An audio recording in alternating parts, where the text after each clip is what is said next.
Dr. Wolf. All right, let's.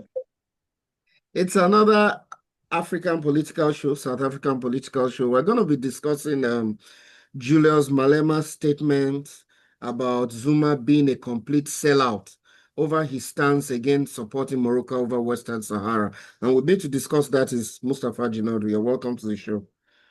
Welcome again. Welcome again. So this Western Sahara thing has been going around for some time. I think the name of the people from Western Sahara, the Zahrawi people, who Yes, want to speak up. Sahrawi. They want to. Yeah, I did my research on AI. They want to be. They want to be recognized as a sovereign people, which makes sense to me. And they're having a conflict with Morocco because apparently Morocco believes they should be part of them. There are a lot of different opinions we can have on this, but I think it's sort of controversial that Jacob Zuma comes to Morocco and meets the King of Morocco and brings a national flag of South Africa and says that we support South Africa supports Morocco in its fight against the Zahrawi people who are fighting for sovereignty in Africa, and we support them. Number one, he's going against not going against, but he's representing South Africa. What he should have been saying is I, or maybe the MK party, if they even agree, we support you, which is fine. I still think there's a problem. Why is he supporting what I consider to be an imperial project? We don't want to become imperialists the same way the French were to Morocco and with what Morocco wants to do with the guys in Western Sahara. But that's a story for another day. Now, Malema was having a court appearance due to his arms discharging an arm in 2018. So he spoke about this and said it's very discouraging and that Zuma is letting down. He used the word the ANC agenda of supporting standing in line with Western Sahara, which is also in line overall with the sovereignty of African people to be able to determine our own selves. Now, and Zuma says that, well, MK Party can do whatever they want, which is fine. But we have to remember this ANC charter about standing up for Western Sahara goes far back to just before politics. Not Western Sahara, but it goes far back. The principles are about within Africa, we should have respect for different ethnic groups, and each one of our groups should be sovereign. So I still think this is a bad move for Zuma. Something tells me money's involved. Morocco, France, all of these guys are all in favor of Western Sahara being usurped by Morocco, and I think it's because of their minerals. What are your thoughts, Afolabi? Absolutely. It's all about the cash, the mineral resources, and all they can get from this basically. And I don't see any sense in what Zuma did. Now, by not supporting by now supporting Morocco's sovereignty over Western Sahara, Zuma kind of abandons a foundational Pan-African foreign policy, betraying the somewhat anti-colonial stance that South Africa has always upheld for decades. So I think Malema was right to call him a complete sellout because this is totally Yeah. against what South Africa has always stood for. Now, South Africa's historic support for the Sahrawi people under the ANC and Mandela era has consistently recognized those people as sovereign and opposed Moroccans' occupation of Western Sahara. So doing this now, even with the South African flag, it looks very, very odd. And I think it's apt for Malema to say that he's a complete sellout. The African Union itself officially recognizes Western Sahara as a member state and views Morocco's continued occupation as illegal, sorry. So Zuma's public alignment with Morocco contradicts even African Union norms. This now, Yeah, he has ties that go back a long yes, time. Even when Libya was when Gaddafi was there, he was still playing these games, going and meeting people in Morocco, meeting people in Libya. So he's like he plays double. He wants money. it's double We all know that. standard. Yeah, he was initially supporting Gaddafi, but then he flip flopped and didn't do enough to protect Libya. So it seems like he's to me like what did you say? He's two faced. What was the word you used? Double Yeah, standard. Yeah. yes, double standards. It's like this, Yeah. the optics are not good. He's a former liberation hero, and now he's Yeah. siding with a neo-colonial power against a fellow African state. So hence he's Yeah. selling out. And there's just too much chaos in the MK party in general with his daughter, with Shivambu and In all fact, that. the They need to drama get with themselves. his daughter is Yeah, just a divisive character, that daughter. yeah. So there's a lot of stuff going on. So what are your thoughts, Alex? Yeah, Malema's right. This isn't about visiting Morocco, it's about aligning yourself with colonial powers who are against African unity. Zuma has burned the bridge between his struggle credentials and his current actions. You can't be anti-imperialist at home while causing up to oppressors abroad. Zuma's move isn't just disgraceful, it's dangerous, especially at a time when Africa needs you know, leaders with spine, not men with selective memory and flexible ethics. I think we talked about this last time that, Zuma's morals are sold to the biggest Yeah, or highest bidder. Like he goes where the money is at, and right now he needs funding for his new party. yeah.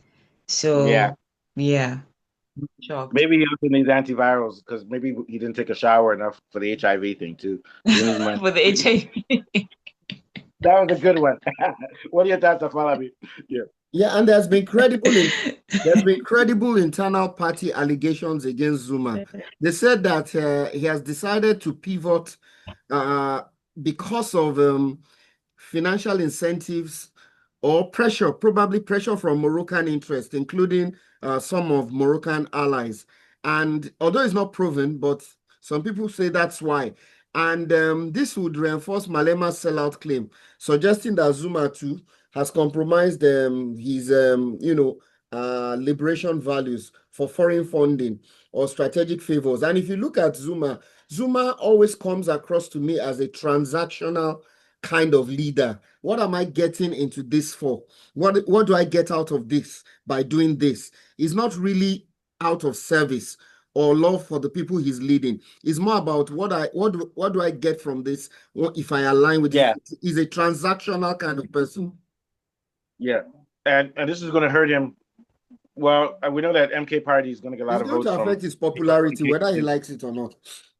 Yeah, because it's building up now. This may bring more voters back to EFF because you have a choice now. It's EFF or MK as far as the challenging parties to ANC. And to me, it seems like Zuma doesn't care about it. I don't even think the MK party is really functioning to change the country. It's just to get a few parliament seats and to use their position to make money, basically. What are your thoughts, Alex?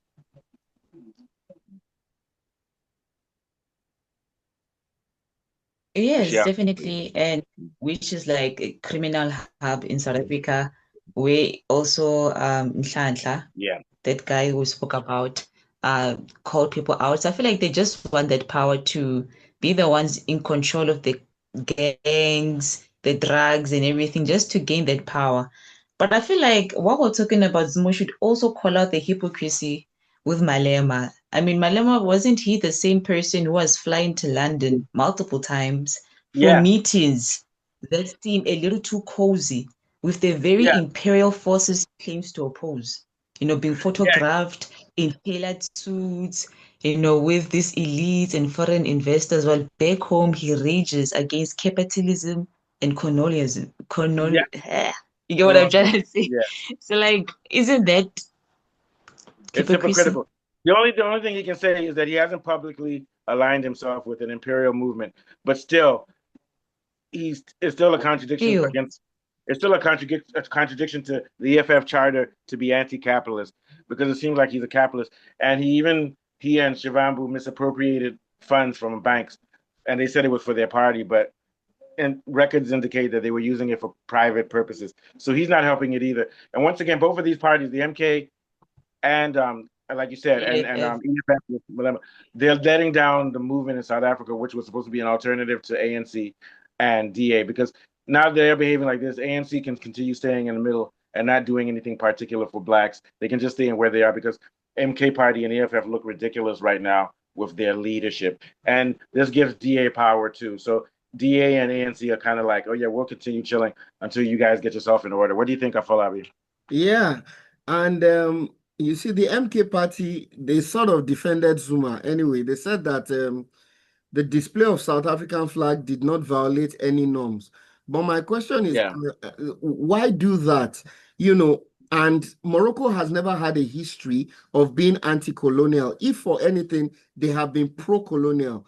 So I don't know yeah, where the optics are really not good. And within the MK party, I don't know where Floyd Shivambu got his news from. He says that certain associates of Zuma had accepted Moroccan money to pressure the party into supporting the Morocco's position, which, contributed to the shift in the public stance.